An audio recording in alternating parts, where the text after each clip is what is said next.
Okay, it's 12 o'clock, so welcome to the last installment of Polish NMR seminars this semester.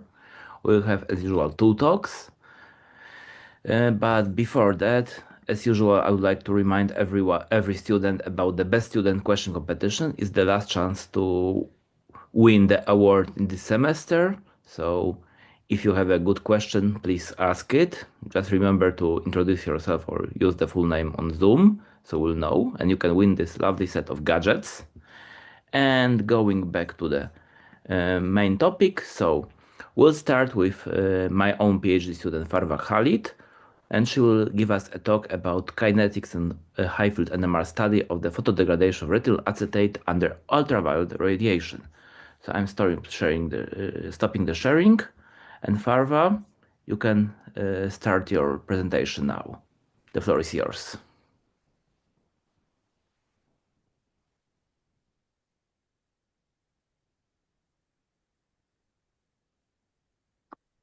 Okay, do you see everything? Yes, we can see it. Okay, thank you so much for a nice introduction.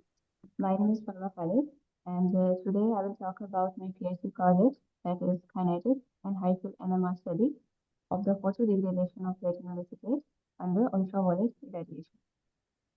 So basically, my talk is about that how retinyl acetate, which plays important role in skin health, vision, and to regulate the hormones, behave under the ultraviolet irradiation. So for this, we have used advanced NMR methods to exactly see how retinyl acetate behaves under this condition. But the challenge is that this retinyl acetate is very light sensitive and it quickly degrades when exposed to the UV light and it reduces effectiveness. And the reason behind is this long extended conjugation in a structure, which that is why it absorbs the light in the UV region and to excite the molecule. So under the study reaction condition, instability has been identified qualitatively. However, quantitative analysis and structural identification of the product remains limited. So my research aim is to study the kinetics of the degradation under the UV light and to identify structural changes by using 1D and 2D NMR methods. So in our approach, we have used NMR 300 MHz for detailed molecular insights into degradation pathways. For photodegradation, we have used 365 nanometer LED light source to understand how retinyl acetate behaves under this condition. Then we are going to do the reaction monitoring by tracking the product formation within the NMR tube over the time. So, but the problem is that conventional methods does not give much detailed information about these type of complex reactions. That is why we move towards time-resolved non-uniform sampling, NMR, and in this, and the concept of this method is based on that we have a long non-uniform sampling that cover the entire reaction, and by randomly choosing the points, missing points are reconstructed after the experiment. So what is happening here? That we divide the data into different overlapping subsets, and these subsets represent a specific time window, which is quite useful to track this type of evolving signal. So interestingly, this method was combined with time-resolved different NMR. And in this, instead of using the carbon in indirect dimension, we are using different type of gradient stems. And the diffusion data is divided into different frames, and each frame represents a different time profile, which is quite useful to construct the diffusion profile, which will calculate the diffusion coefficient of the molecule in a mixture. So basically, in my project, we have used these two methods as one tool, time-resolved non-uniform sampling HSQC, to monitor the structural changes, and time-resolved different NMR to calculate the diffusion coefficient of the molecule in a mixture. So here you can see the basic illumination setup that we have used. We have analyzed the photodegradation of retinyl acetate by using in situ NMR approach, and we illuminated the sample by using this long optical fiber that is connected with 365 nanometer LED light source, and that is connected with Arduino control system. So by using this control system, the light is only activated during the proton acquisition. So here you can see the data processing. So basically, the reaction was followed by 3 different experiments over the time. The first one is time-resolved non-uniform sampling HSQC with different number of increments. Second is time-resolved DOSI with different gradient strength. And the third is photon spectra, photon experiment. So these frames are extracted from the long non-uniform sampling, and this spectra shows that how this process takes place. This 1D DOSI is processed, and these frames are fitted into this special equation, which are able to calculate the different coefficient of the molecules in a mixture over the time. And this is the photon experiment, which shows what is happening during the process. So here you can see the photon spectra of retinyl acetate that is recorded during the same reaction. And this region we are selected for the analysis because this region is away from the solvent peak. As you see that as the reaction proceeds, new peaks are formed and the spectra are getting more and more complex.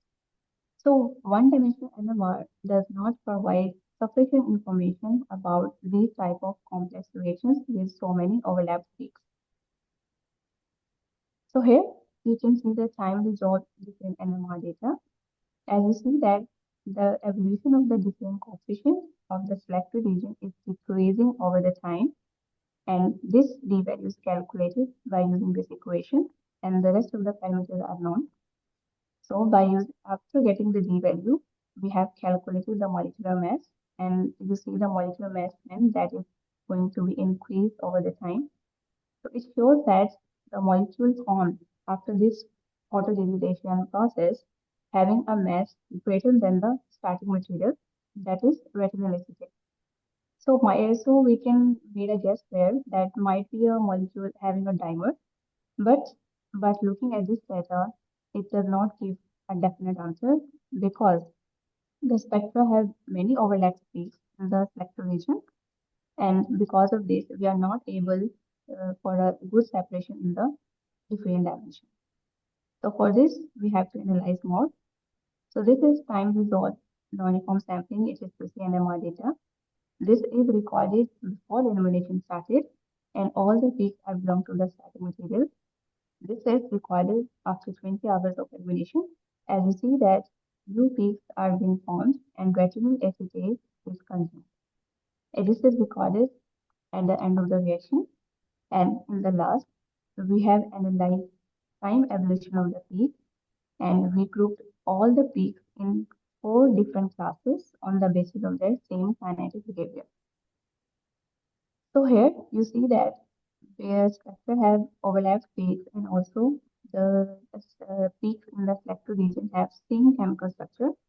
So we cannot say that which peak is belong to which product, but some guesses can be made there. So as you see, this sum integral of the blue peak is continuously decreasing over the time. So this peak definitely belongs to the starting material. Then we have calculated the average molecular mass by using these two systems. So this blue peak, this is the average molecular mass calculated by using time resolved different data, as I already showed in the previous slide. And for this, the mass calculated from time resolved non-uniform sampling HSPC, we have used this formula. So we have tested several possible ways of assigning them by using Monte Carlo approach to minimize the error between the average molecular mass calculated from dosing method and the mass calculated from HSQC method. So we found a best analysis with the least error. So here you can see the average molecular mass calculated from both methods, time resolved NMR and time resolved non-uniform sampling. So at this point, we say that which peak is belong to which product. So this blue peak is belong to retinyl acetate, that is our starting material. This gray peak is belong to dimer of retinyl acetate. This orange is belong to dimer of anhydroretinol. Green is from anhydroretinol. And this aqua peak is belong from dimer of retinyl acetate and anhydroretinol. So by looking at this kinetics, now we say that it's a two-stage photoreaction. And in the first stage, retinyl acetate form anhydroretinol, and in the second stage, these two form homo and heterodimer.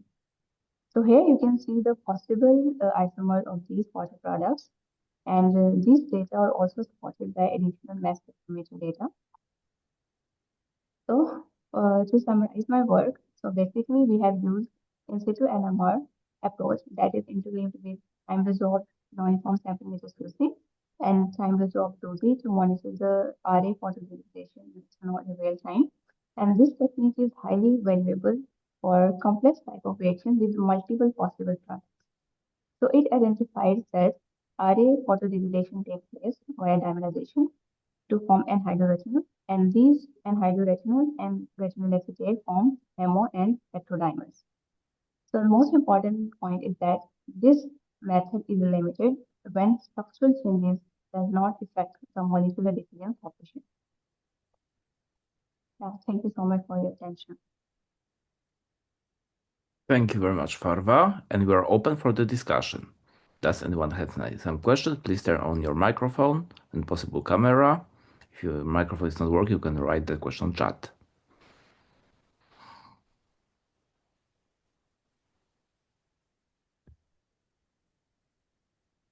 Okay. Yeah. Maybe I should ask some question. However, as a supervisor of this work, I probably should answer myself all the questions. But like, what was, for example, for you the most challenging part of this project? Challenging part is like to separate the overlapped piece. This is the most challenging one because in the spectral region we have like too much overlapped piece and we have to separate them and calculate that which peak belongs to which product. So that is very challenging for us. Okay, thank you. So, do we have any other questions? Give it a moment. Oh, if I may, yes, yeah. Yes. So I understand that this is standard HSQC with decoupling, right, during acquisition, right? Yes, yes. Yes. So did you check if there is any effect of this decoupling on things like convection or sample heating?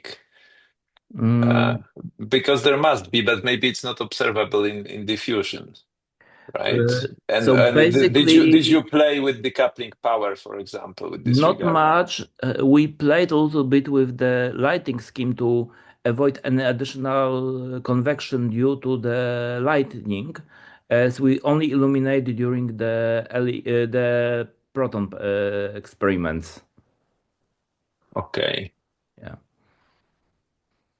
Okay, thanks.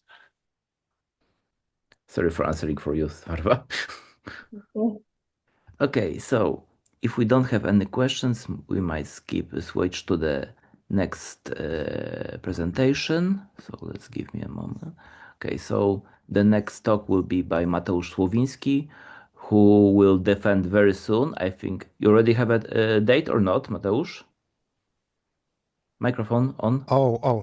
Not yet. I guess today. It's the question for part of my committee, I guess. Okay, so but basically this will be the summary of your whole PhD thesis. So let's welcome Mateusz Słowiński. He will give a talk, studies on chirality-dependent effects induced by spin-spin interactions. So I will stop the sharing and the screen is yours. Okay, I will try to share my screen as I did like minutes ago. I guess. Oh, perfect. Yeah, it works. I guess it works. Yeah. Hello again, everyone. I'm Mateusz. I did a PhD under the supervisor Piotr Garbacz. I hope he is not absent, but yeah, he knows. Anyway, I was part of the bigger project. This is the first thing I have to clarify. The project started before me and will continue probably with or without me. I hope will with quite a good success. And I will present mostly my part only with a little bit of theory or the introduction that will address some crucial points that has to be known for everyone to understand at all. And I know that some of you already know a lot and heard about it, especially from University of Warsaw, but I'm pretty sure that it's not obvious for people outside that does not know us or do not take interest in this specific part of NMR. Without further ado, I will start. Yeah, so my presentation is divided actually into two parts only. The parts of theory and background, which is an introduction, and is it like because I'm trying to point my fingers, and is there any, do you see my pointer, by the way? Yes, we do. Oh, amazing. Okay, I don't have to use my hands. Perfect. So this is part of the description that it's quite full of information, I guess. I try to squeeze it a little bit more, but it's a lot of knowledge, I guess, and it's not very obvious for some people. For me, wasn't. So yeah. And the second part is with this small numbers.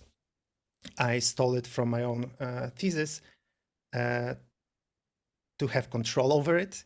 And this is things I've done, I've done with my supervisor and some other people. And then I will conclude. I hope it will not last as long as my PhD, of course. A little bit less. So I will try to explain at the beginning what's the motivation of doing what. So probably most of us know already about chiral molecules, and that standard NMR spectra, standard experiment of NMR, will not show us the difference in a spectrum between one enantiomer and the second enantiomer. We would have to add something into the sample, actually. It's called chiral solvating agents here. Oh, I lost my pointer again. Perfect. Okay, it's automatically turned off. Whatever. So chiral solvating agents. And this is most known, most used probably method to discriminate between enantiomers in NMR. We will not dive into it at all. It's not that interesting for us. And so our goal will be forget about it a little bit and try to find new method, find new technique, and to direct discriminate between enantiomers with NMR, okay? We can modify NMR, but we don't want to put anything into the sample. We just want our chiral molecules there, and we will try to find out what we can do, how we can do it, to find the way to discriminate between enantiomer, or at least find that there are there, okay? 50-50, for example, racemic or whatever. Okay, so now, again, small background. For us, definition will be chiral molecule is that one molecule that cannot be superimposed on its own mirror image, like the hands. We can't, the standard way of explaining it. Here we have our own molecule, I mean, not own, but our, in terms of doing with it quite a lot of stuff. And actually my whole PhD thesis was with this molecule mainly, with this molecule.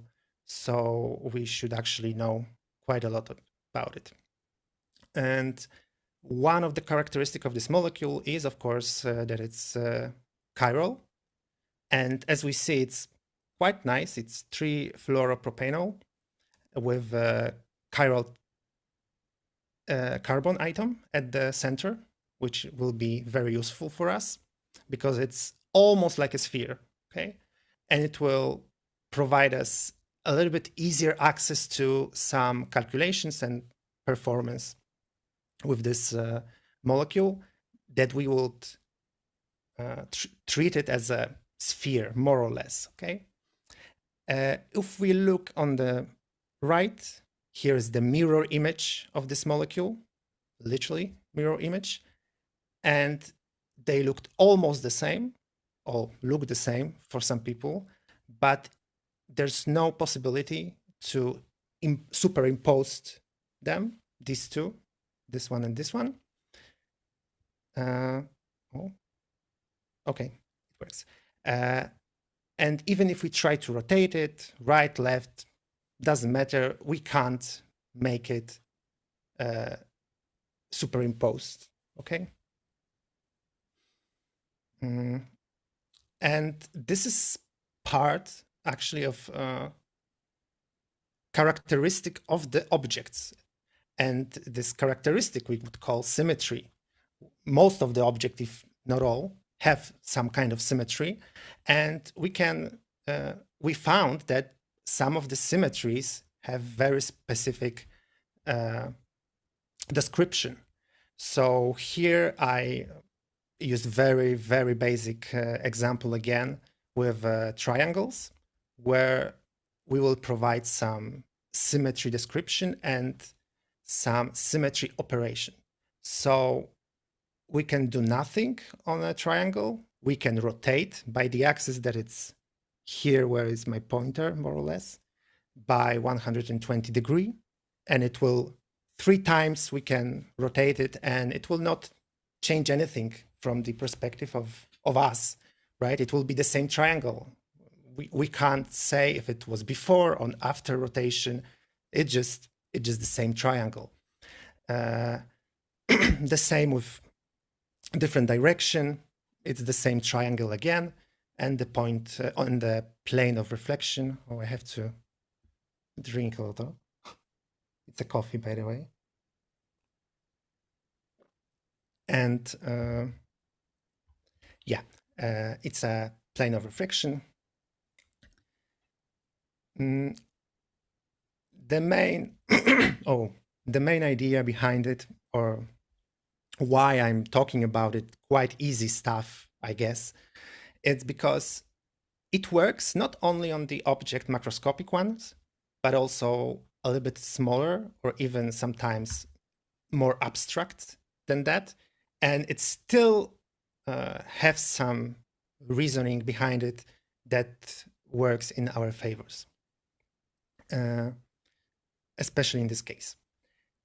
So when we think about it, and when we can talk about symmetry of the objects, we can talk about symmetry of the objects like Hamiltonian, for example, because why not? And actually, again, definition here, that the symmetry operation, almost the same as here, right? Again, I'm pointing my finger. This was the symmetry operation, the rotation, for example. And we can do similar analogous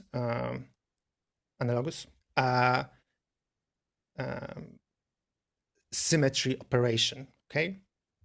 So if we will act on the Hamiltonian, for example, here is an operator U, just some symmetry operation. Doesn't matter what kind of operation in this at this particular place and situation, and it will, after the operation, leave the Hamiltonian the same as the rotation of the triangle, for example. Okay, this is the same symmetry in terms of reasoning. Okay, so transformation will leave the Hamiltonian like it was before, more or less.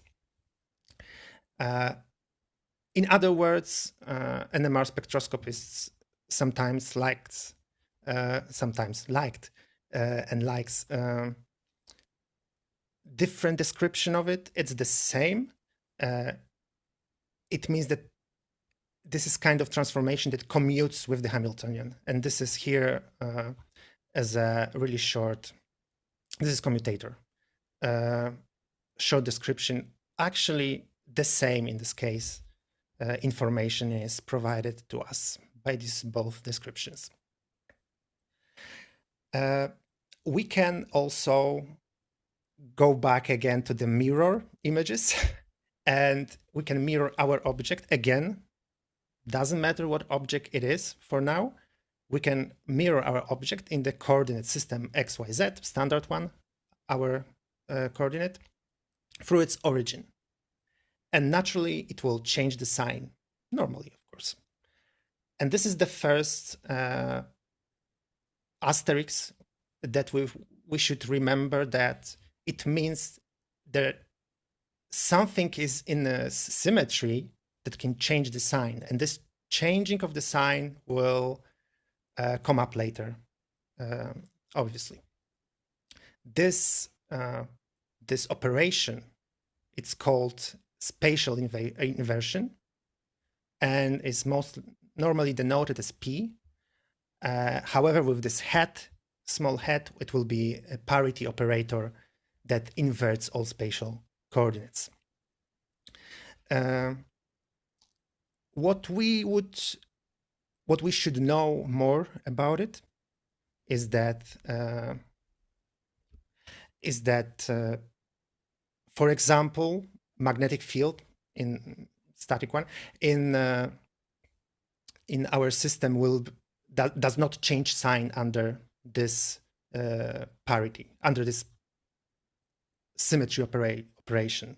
Okay, but for example, electric field will change the sign under parity, and this is again another information that will come up later, and we will use it very much. Again, other information, it's just important for other spectroscopists, for sure, that it's one way of describing why some transitions are allowed or not. It depends on the operator, if it's odd or even, and it works with just like numbers in terms of minus sign. So -1 and 1 will give us -1. Okay, so it's the same. So it's odd or even. So minus will somewhere there be still will be still there. I have to wait. Okay. I'm using my phone as a camera, and someone trying to call me right now. I don't. Doesn't matter. Perfect timing. And the idea was planted here that mixing magnetic and electric field allows us to construct or describe a Hamiltonian term that will change this sign between enantiomers, maybe. And at the end of this short, it's not that short, description, it's dereference with here dereference with the enantiomers, RNS, that are identical, for example, on the standard NMR experiment. But we will get two other options of finding or methods to potentially distinguish enantiomer. We know the chiral divergent agents. Now we would see it's more like a story for someone who is really interested in it. There was some already work done that actually enantiomer have really, really small difference in energy, it would explain, for example, beginning of life, that we have some specific enantiomer in life. We will not delve into it. This kind of work, we will focus mostly on magnetoelectric effects. But what's the difference? Main difference here is that we will not wait or look for changing in shifts or frequencies, energies, but difference in phase of the signal obtained from the sample, okay, during the experiment. This is the difference, main difference, and it's not obvious. Mateusz, we Tak. have a request from audience. Could you switch your camera so the slides can be readable? Because you're blocking some okay. part of the text. Sure.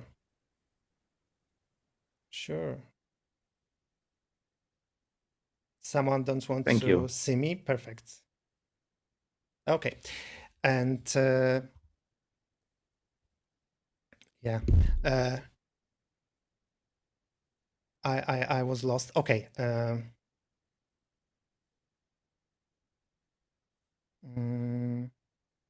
What should I say? Okay.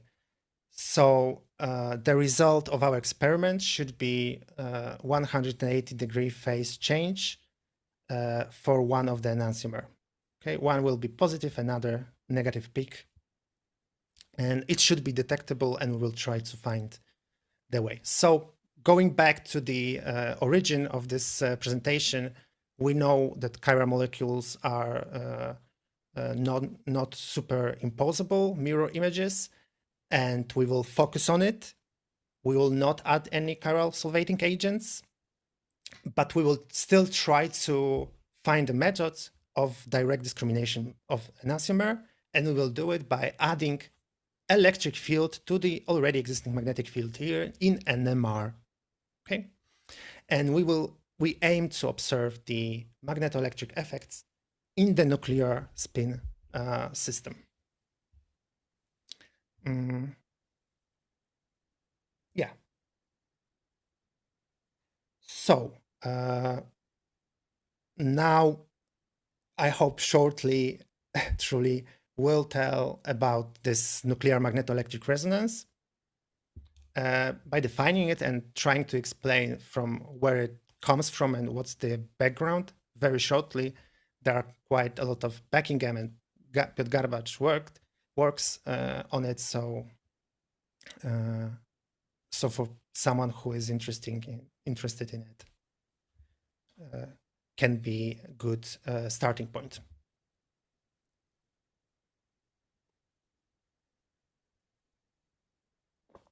Okay. NMR, NMER actually, right now. It's nuclear magnetoelectric resonance. And it's, like I said already, interaction between electric field and molecules, and of course in magnetic field already. So in NMR standard plus electric field. We would try to see some observables and find out a little bit more about how we can achieve this, and if it's possible to build a setup for it. But we have to start from the beginning again, from the Hamiltonian. We know a little bit now about symmetry and parity and some symmetry operation we can do on Hamiltonian as an object. We can treat it as a kind of object. Standard Hamiltonian for NMR spectroscopist is just interaction between spins. I, it's one spin, and S will denote operator for other spin. And normally it's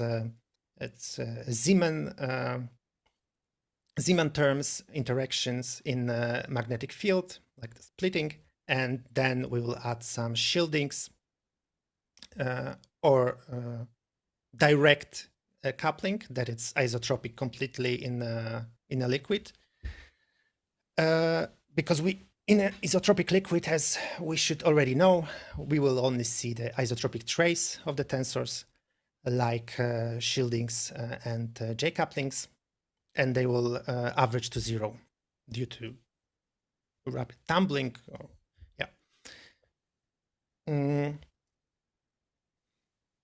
However, if we apply electric field, we add electric field to it, the molecules will partially orient, and this will change the situation where not every terms of J-coupling or shieldings will averaging completely out.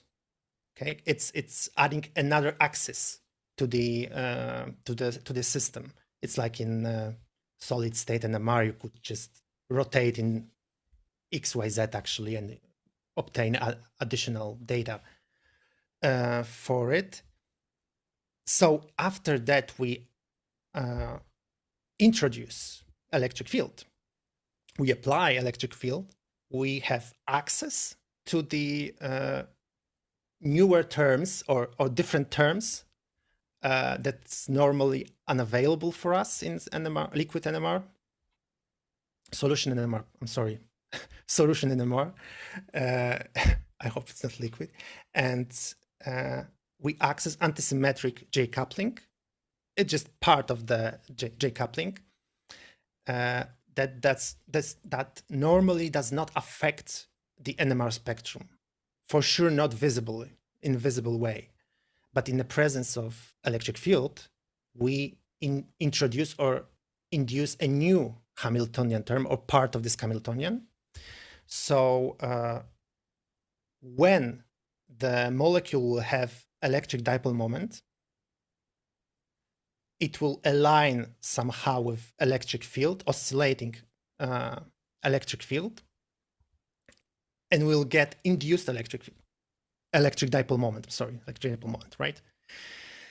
And we'll see that J, C of chirality, represent this interaction between interactions or this term, part of this term in electric field and magnetic field with electric dipole moment.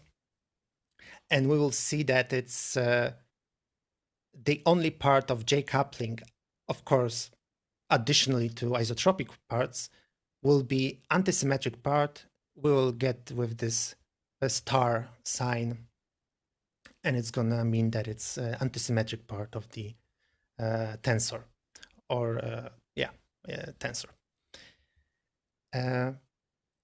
And then we would see, we'll come back to the symmetry and parity part, that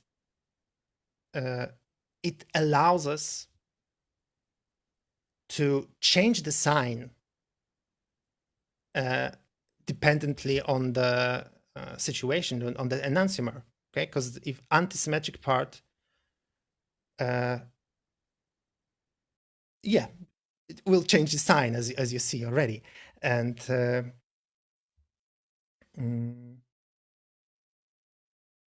whole Hamiltonian we will use is presented here with electric field already here additionally. And it shows us few information that our molecule has to have electric dipole moment. Bigger, higher electric dipole moment, the better for the Hamiltonian term, the better for amplitude of the effect, probably. And J antisymmetric coupling tensor should also be higher, right? Again, to be honest, the antisymmetric part of J coupling, it's small compared to isotropic ones, okay?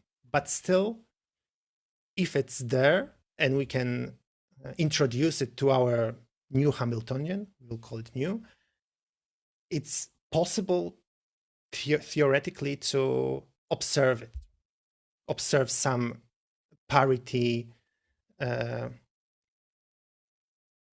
changes. Yeah. And the change of the sign during this operation.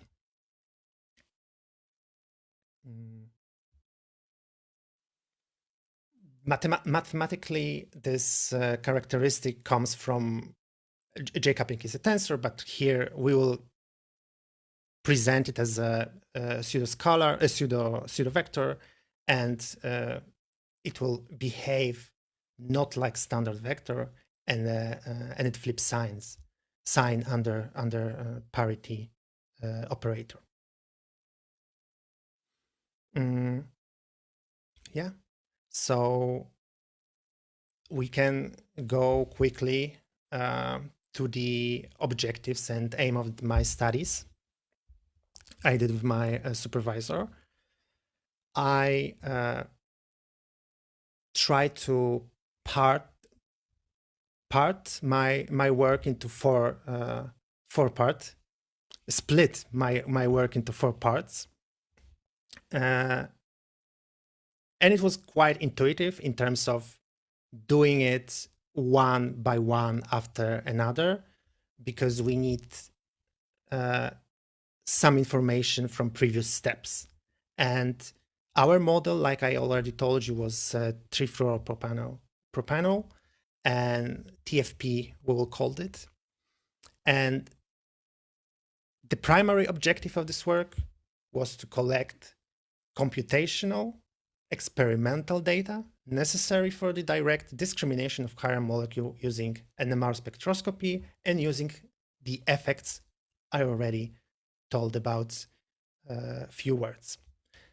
So first step would be computations of TFP parameters. We have some molecule, but we do not know enough about the parameters and how it behaves as an isolated molecule, for example. And we have to determine molecular parameters that are not available always from experiment or from other data already.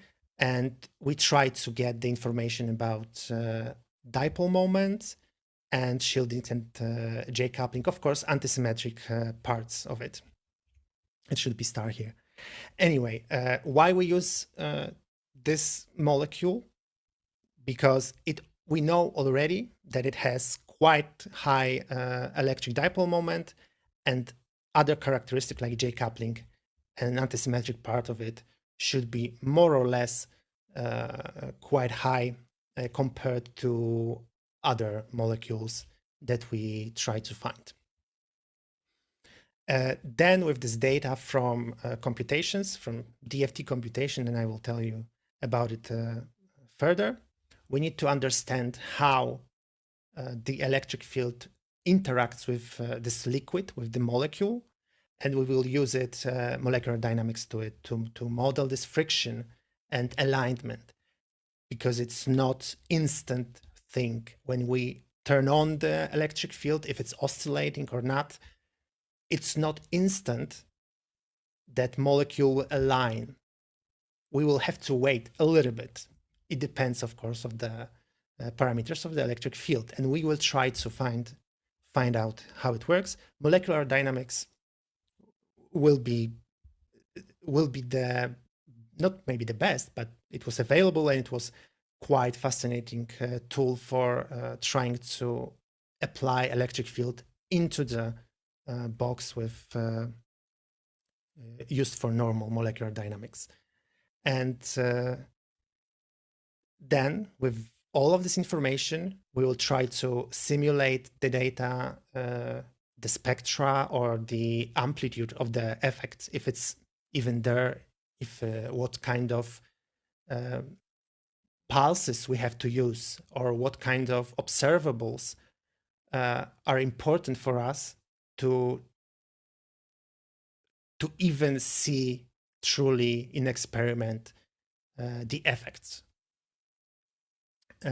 After that, the section of theoretical or computational part will end, and I will present some experimental data from characterization TFP.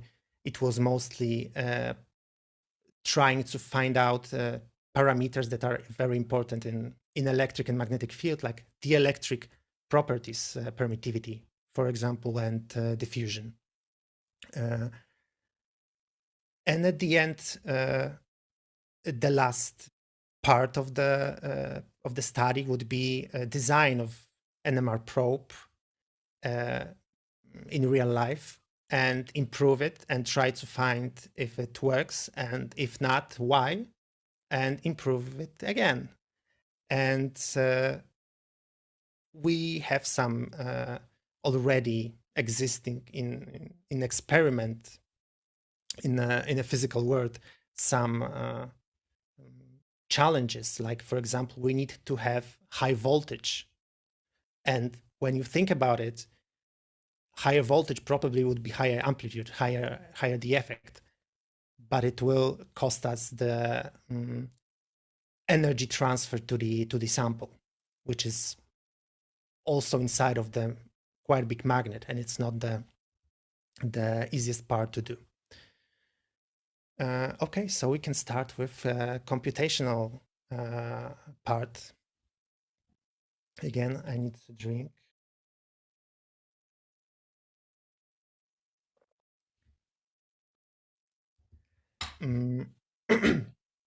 We had 3 steps, I already told you.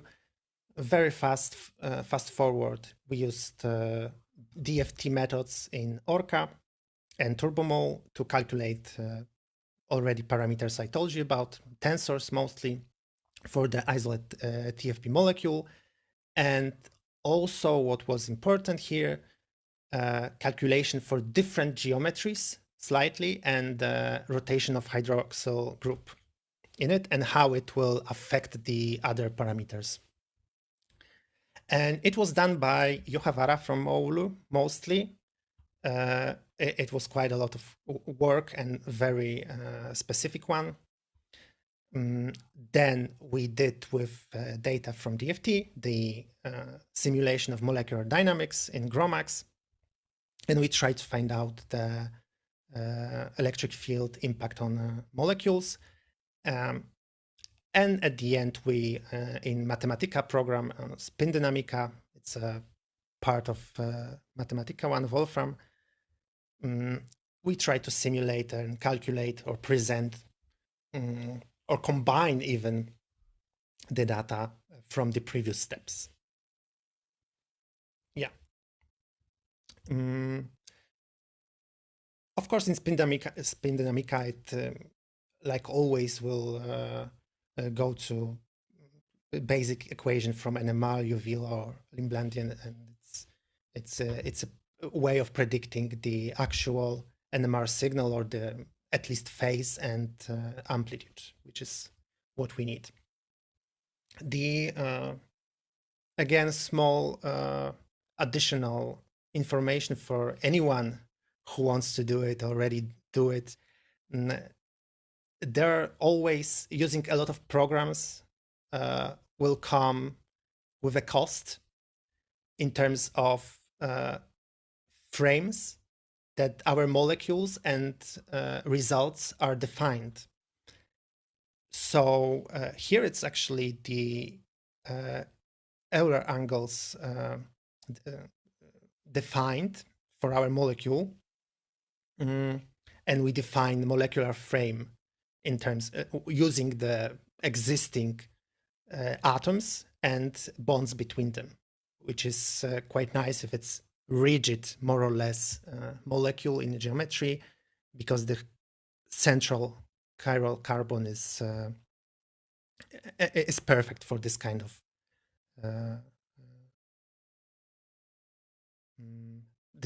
of definition of molecular frame.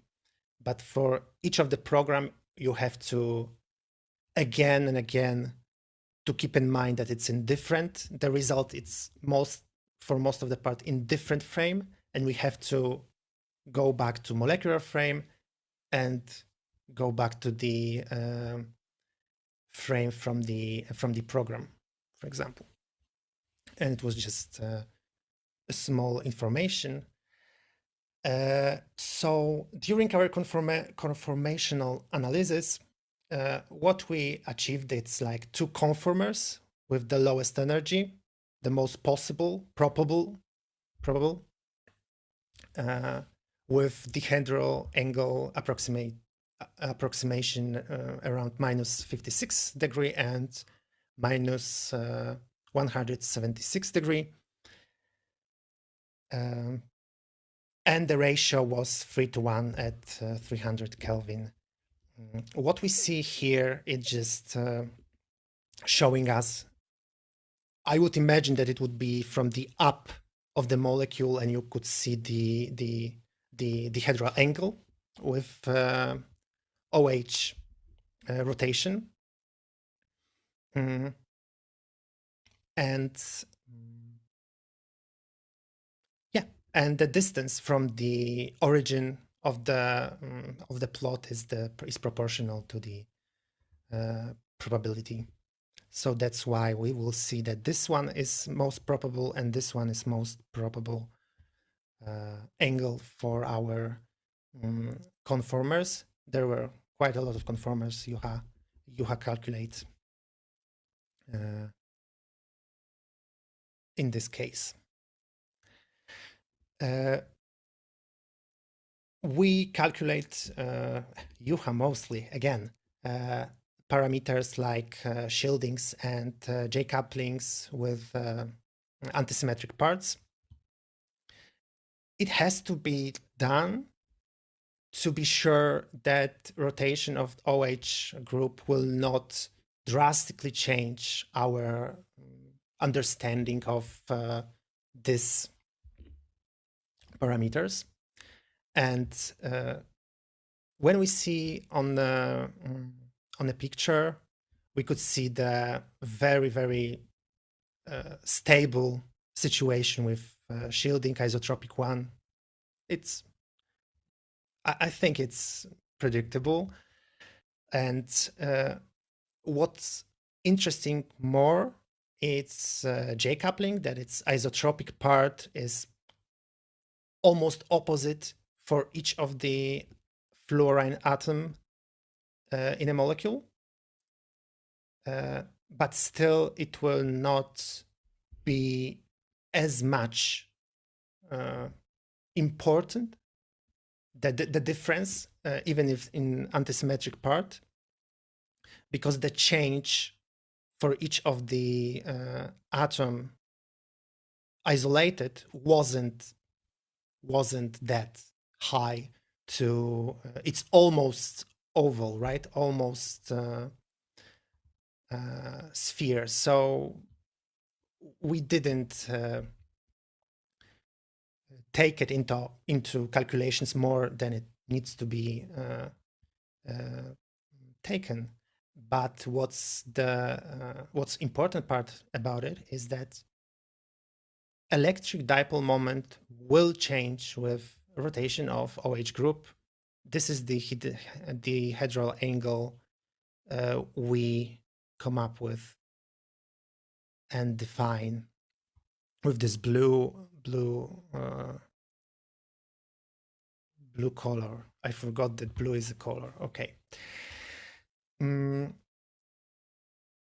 Yeah, the main part of this work was to be sure if we do not forgot about something, and if everything is predictable and there's no some exotic stuff going on with J-coupling or shieldings during the changing of dihedral angle. So the OH rotation, it's the same. I didn't say that, of course, so maybe it's not obvious. Right now I'm realized that. Okay, so we could start using this data, the geometry from the DFT calculations, the parameters, the electric dipole moments, yeah, and the most probable conformers with the lowest energy, to use it in simulation in molecular dynamics.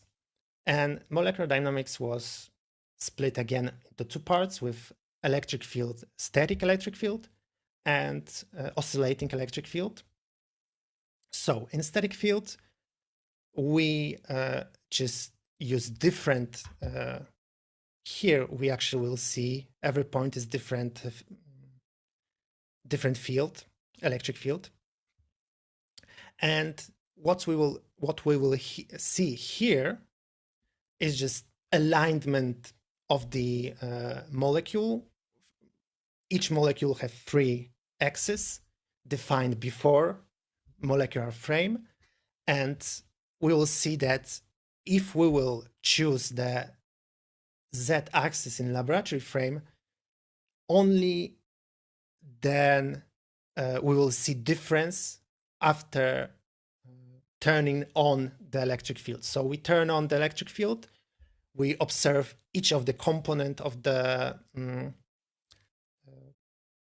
parameters of the axis of molecular frame for each of the molecule in the box.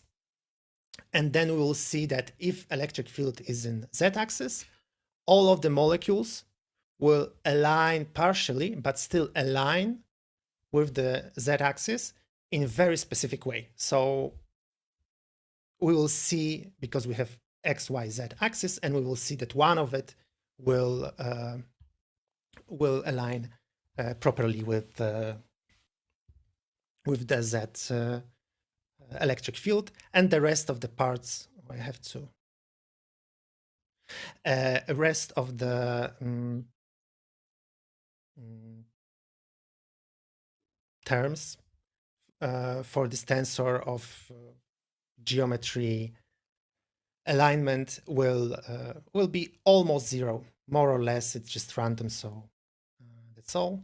And these lines almost to the end, almost, will match the Langevin theory that will tell us about how electric dipole moment will interact with electric field actually in our case. So it should be this red line looked like almost there, but we will see that at some point something going on. We used only linear part, more or less linear part, and after 1 volt per nanometer, our box and our molecules starting to behave irrationally from our perspective, and we will just cut it off for now, at least. And we will use until that point, until this 1 volt, the calculations. Okay, and then we will analyze it after to this point. Because the response of the system is linear up to this point, in other words, okay? Okay, and then we would use this information to apply oscillating field. Again, now we would not use more than 1 volt per nanometers, but 1 or below, because we know that doesn't make sense to use higher values. Okay, so we apply electric field. It was possible in GROMACS. I remember when we started, it was the only program that had this for molecular dynamics, of course, had this implemented inside of the codes, and it works. We will see here on this one of many plots of average molecules. This black dots are the terms of part of the here or molecular or dipole moment, or like previous, oh my god, like in previous tensor component. It's almost the same for our purposes, and we will see it will follow the electric field. However, I'm not sure if you will see the very gray. I should probably do it different color, but this is the electric field, and we will follow it, not instantly, but we will follow it. It's some kind of lag after the electric field, which makes sense. It's a friction. There's a friction there, Okay, it's not instantaneous. It's not instantly follow the electric field. Even more when we imagine it, it's in a box full of molecules that they are not isolated, each one of them. So they can't just move freely, completely. Diffusion will help us understand it even more. And we get from this rotational correlation time around 90 picoseconds.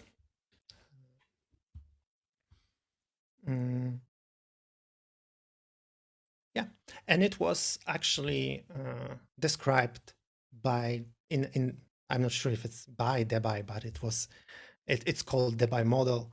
And here after Fourier transform, this is the most clear equation that will explain what's going on when we apply electric field, oscillating electric field here. Here, right? Here. And again, we will, okay, it's 1 o'clock. We will try to sum it up and combine all this data from different programs, different frames, etc., to squeeze a lot of information from it, most that we could probably. And here, this plot is not that that sophisticated. We will see the amplitude and the phase dependent on frequency of the electric field we used, which is quite more or less intuitive. But what we truly wanted is the information we have on this side, I guess. And it plots the chirality sensitive parameters like antisymmetric parts, like we will see here, antisymmetric parts in the complex plane as a function as a function of the E field frequency. Okay. Imaginary part and real part, as we could see. So as frequency will increase, and it will moving along the spiral, this one, or this one, the magnitude decreases. Okay, so getting closer to the center, it means that the magnitude decreases, and this is connected to the friction relaxation, Debye relaxation, or everything what we already discuss in molecular dynamics part. That's why it was important for us to use it. It should theoretically probably start from the zero, like in the books, theoretically, but it not. We will not care for now too much about it. That's why it's maybe not intuitive that it's center, because it's not in a center in terms of the center, right? Because it's shift a little bit one of the sides. But it means that at very high frequencies, higher frequencies, gigahertz, for example, the signal of our effects, it will actually not get weaker, but it can actually invert sign or the phase. I'm not sure if I can say that the phase in here,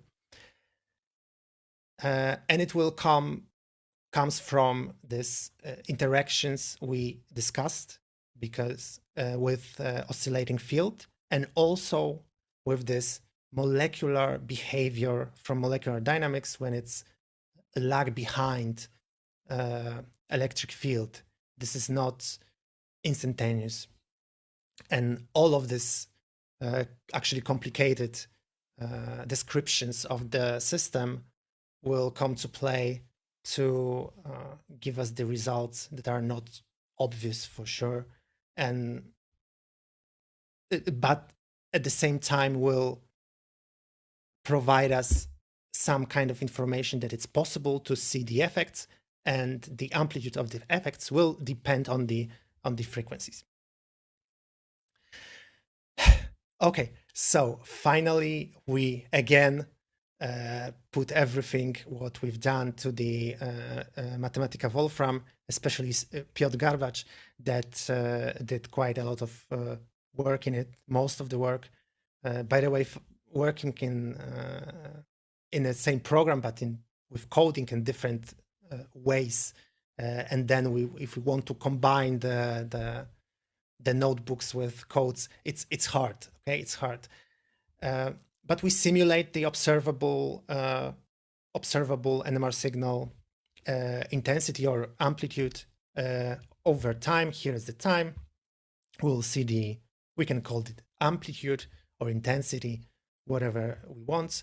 And in this case, of course, and we will see that if we will choose some specific observables connected to, of course, to observables that will be seen in NMR experiment after impulse 180 degree and electric one and 180 with different frequencies, we will see that it actually works with the data we have, that the amplitude will rise and then relax to the zero again.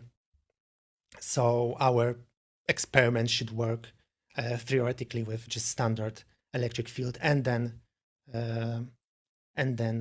pulse that will 180 degree pulse.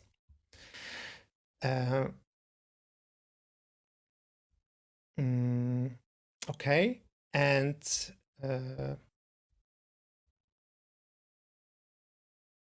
we can call it, I guess, also Chirality sensitive coherence when it's rising. So this part is only connected to the chirality sensitive effects, to not be mistaken for like all of the whole of the signal from the spectrometer. Yeah, but it will validate. This will validate our pulse sequence design. I hope so. Yeah, we can go further because it's quite late. Okay, so next step, it's quite understandable, I think, more than the previous one, in terms of we just trying to get the information about the electric heating, for example. So we have to get permittivity measurements. It was done by this cylinder, and this one it was a cable cut, and this space was filled up with many different solutions, many different alcohols, and we will get it, and we will try to find capacitance of the system. I'm trying to find the words right now, and we estimated from these two different approaches, slightly different approaches, that permittivity is around 21, and we used it in DFT calculation also.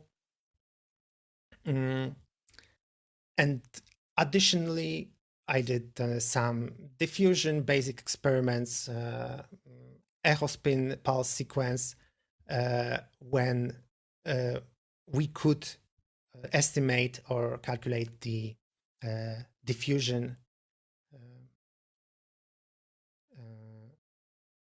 coefficient. Sorry, again, the coffee was is done almost. And compare it to the MD predictions, and they are almost the same. So diffusion constant sounds fine. That's why we used also a lot of different approaches and different programs and methods. And of course, we have to remember that this lag, that this we talk about the behavior of the molecules in a system will depend on viscosity diffusion, and this is the information we wanted to get to have the proper way of describing in the future maybe different molecules also, to know if it works properly, if we will try to find another molecule for our purpose and our experiment. We did also gas phase studies. We estimated to zero density limits some J couplings and shieldings. J couplings didn't went well, to be fair, but shieldings were with very good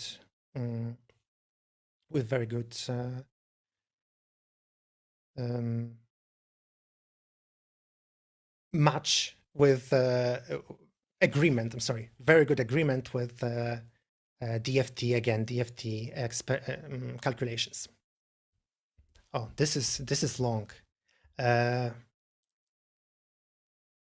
And we measure TFP mixed with buffer gases like SE6, xenon, and at various pressures, and extrapolate this to zero density. By it, we removed intermolecular effects.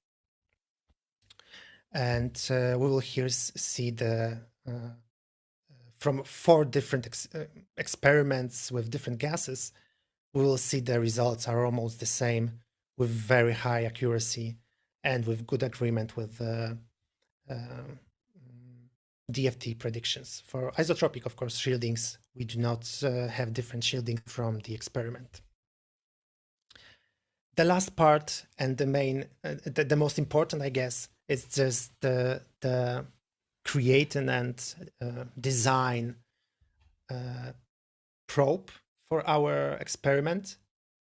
And again, by as a summary, we'll have to use high voltage oscillating electric field. It will oscillate as in frequency equal to or almost equal to difference between frequencies of the nuclei. I probably forgot to tell you that, but it's, well, you can ask. And it should be parallel to B0. There's no probe available right now to do it, except ours, of course. This is the modified, created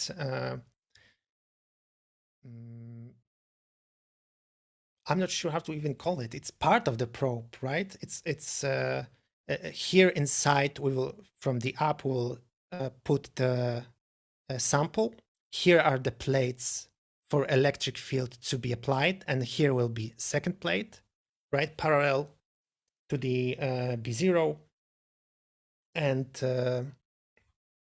this is printed in Pella on 3D printer. And it's actually nice. It actually works. So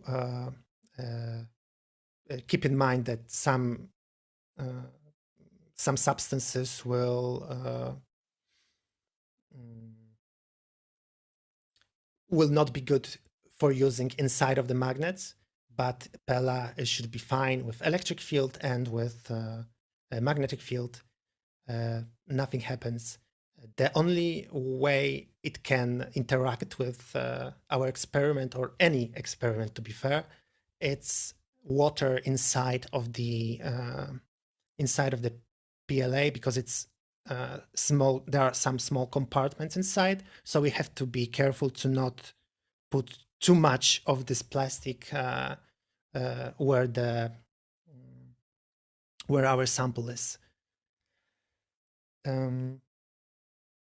Right, but other than that, Pella, it's a good insulator, electrical, and has low dielectric loss. Yeah, and we integrated this with copper capacitors, plates, and RF coil, and it will generate a uniform E field across the sample while allowing us the RF coil to detect the NMR signal through the plates. I mean, through the plates, like between the plates. Okay, so yeah, this is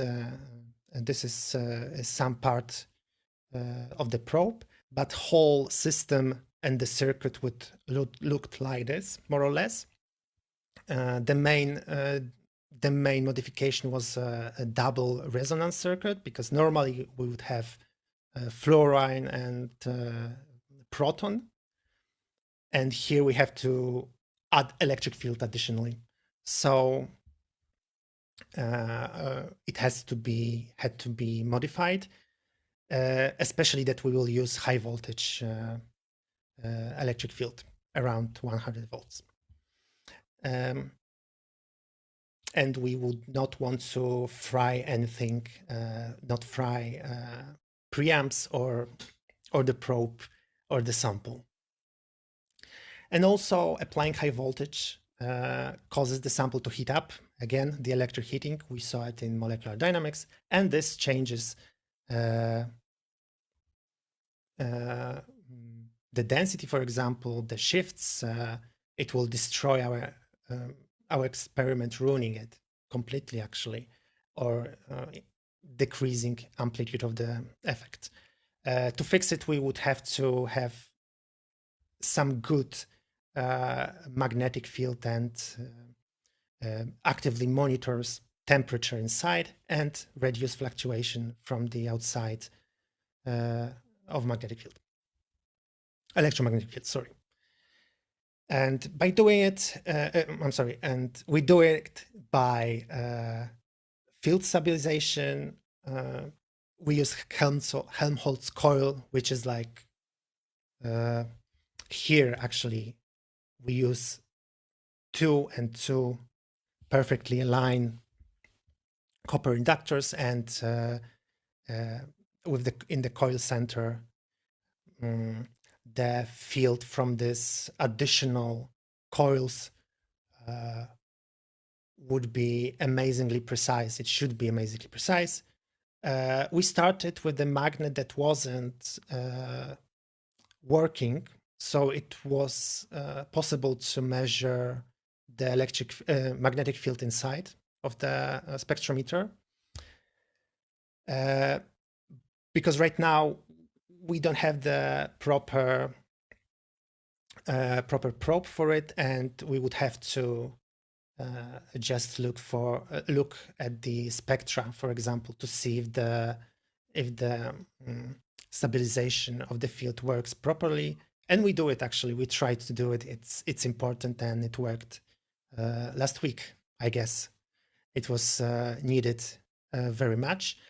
And another thing is that because 3-fluoropropanol is alcohol, it serves perfectly as a thermometer, NMR thermometer, and it's actually linear through 240 degree to 330 degree perfectly. So it's actually even better maybe than glycol or others. But it helped us already, because we don't have to put anything inside of the sample to measure the temperature. And for sure, we don't want to put anything metallic or conducting electric field, right? So just by monitoring the difference between peaks this one peak, the highest one, and the last one, we would see how with temperature it change. It's OH, it's alcohols have it have these parameters. And actually accuracy was really, really good. And it works as a thermometer during the experiments, because the experiment will not be short. It's a few hours or longer for now. So the heating is there. It's really a problem. So it's good to from time to time to check the temperature of the sample inside, because outside there's the air, etc., airflow, but not inside of the sample. Okay, so this is a conclusion. It was 1 hour like it was set. I hope some people are here with me still. And we computed parameters needed for chiral experiments, antisymmetric tensors, and they are large enough for TFP to be detected. And we provided the information of dependence of these parameters to the dihedral angle and the rotation of OH group. We simulated, we put everything into the simulation and checked how this dynamic will be shown to us in frequency dependent experiment. And we get the how frequency will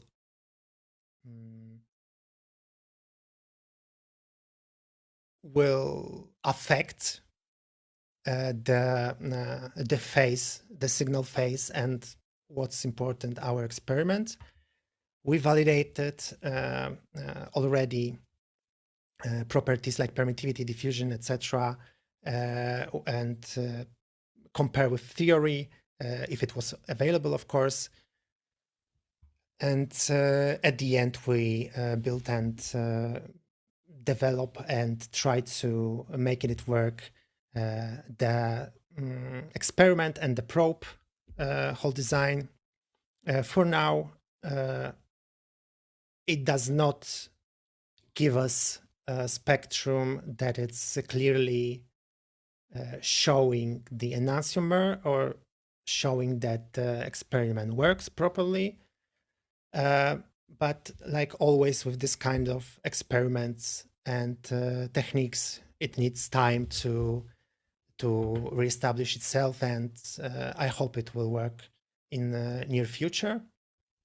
And also,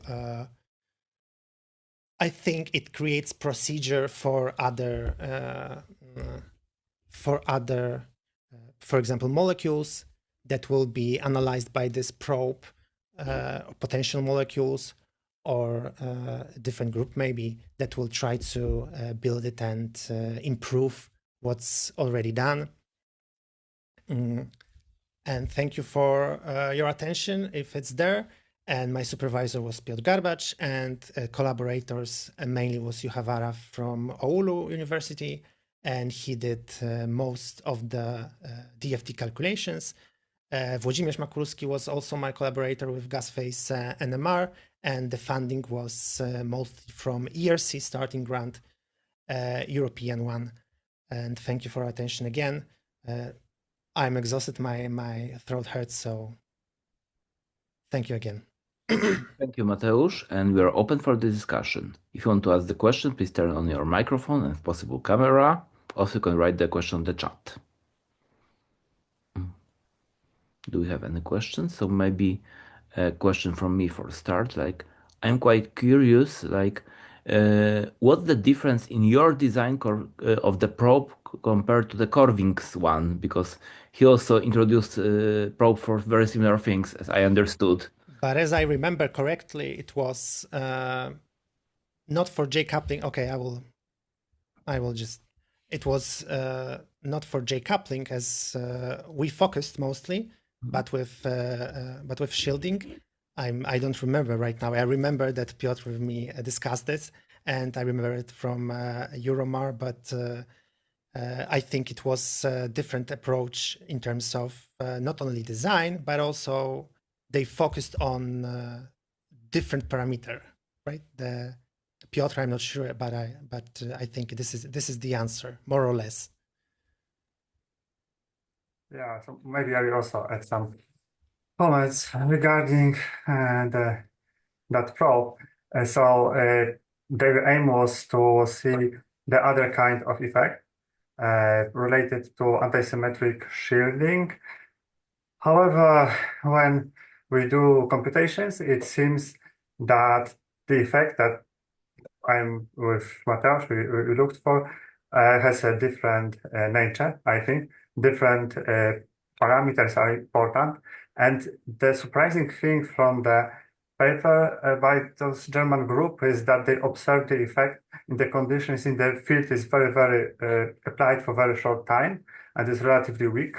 So I think this is the result is 3 orders of magnitude larger than the theory predicts. So it's possible that this is some other effects, or this may be also some artifact because they probe relied on the measurement of 90-degree pulse, and this is sensitive to the sample composition and I don't know particular conditions of the measurement. Okay, thank you. Do we have any other questions?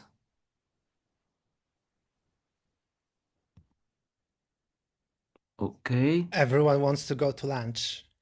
Yeah, I think we broke a record of the longest seminar, so it might be. You told me it was 1 hour, so I was...